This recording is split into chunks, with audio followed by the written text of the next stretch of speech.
A Titanic survivor's tale. The cold bit into her cheeks as Violet Jessop pulled her coat tighter. The RMS Titanic, the so-called unsinkable ship, had been her home for the past few days. As a stewardess, her job was simple: serve the wealthy passengers with grace and patience, ensuring their every need was met. She had worked aboard ships before. She even survived an accident on Titanic's sister ship, the RMS Olympic. But there was something different about this voyage. A strange tension lingered in the air, though she couldn't quite place it. Then, on the night of April 14th, 1912, the world tilted. A violent jolt sent plates crashing and passengers stumbling. At first there was little panic. Many dismissed it as nothing more than a minor inconvenience. But Violet knew better.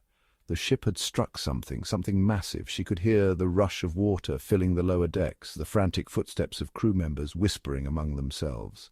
The call came. Lifeboats, now. Violet was ordered to help women and children into the lifeboats. Dressed in a thick coat over her uniform, she moved quickly, her hands shaking as she reassured sobbing mothers and terrified children. "You'll be all right," she told them, her own fear buried beneath a mask of calm. As the ship's great stern lifted into the air, tilting at an impossible angle, a crew member grabbed her arm. "Get in, Miss Jessop. There's no time." She hesitated.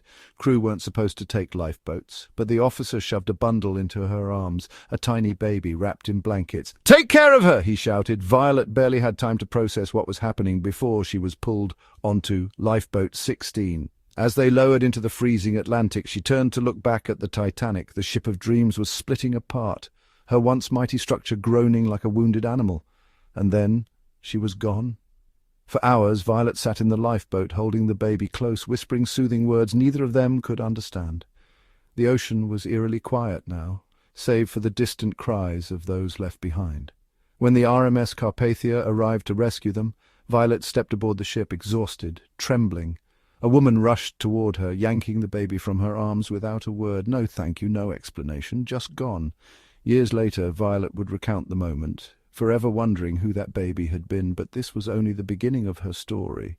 She would return to the sea, surviving another sinking on the Britannic, Titanic's other sister ship, but no matter how many ships she sailed, she would never forget the night the world stood still.